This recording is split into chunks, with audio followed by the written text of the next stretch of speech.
Hey, what's up guys? Welcome to Real Life CFA. In this series, we're going to talk about all the important concepts in the CFA curriculum. So today we're going to talk about credit spreads. So what is a credit spread? A credit spread is the difference in yield between a US Treasury bond and another debt security of the same maturity, but different credit rating. So there are two main types of credit spreads. First, investment grade, or aka IG. So it's calculated as the IG bond yield minus the US Treasury bond yield. Remember, these bonds must have the same maturity. And the second type would be the high yield credit spread. High yield bond has another name, which is junk bond.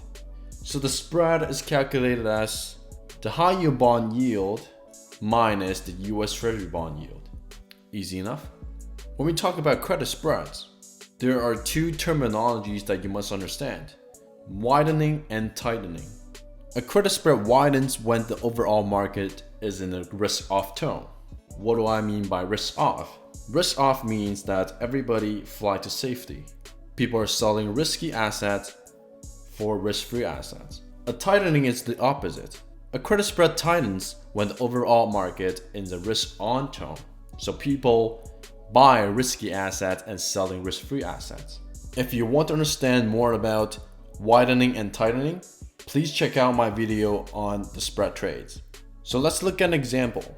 This graph represents the US IG bond yield for the past 5 years. And I have circled out the period where the COVID spread was the most severe, which was in the beginning of 2020.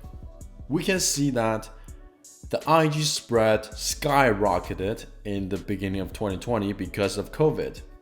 Why? Because COVID has created a risk-off tone throughout the market. People are selling risky assets and buying risk-free assets, which push the spread widens. That's why you see the shooting up of the IG spread. After the peak, we see a decline.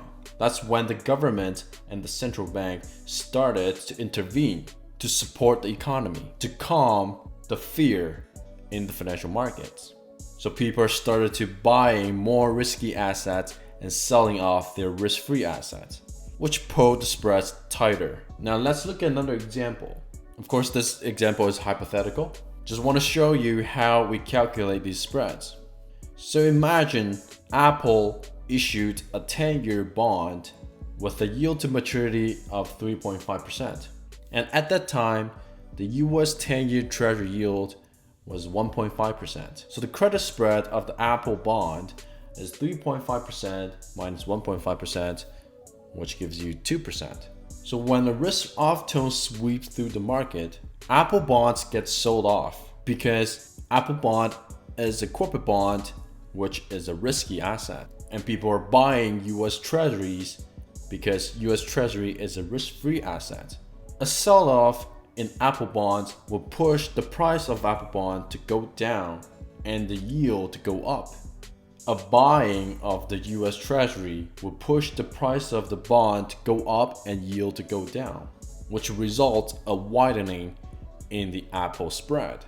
When the risk-on tone comes, meaning people are buying more risky assets, people are buying more Apple bond, which push the price of the Apple bond to go up and yield to go down.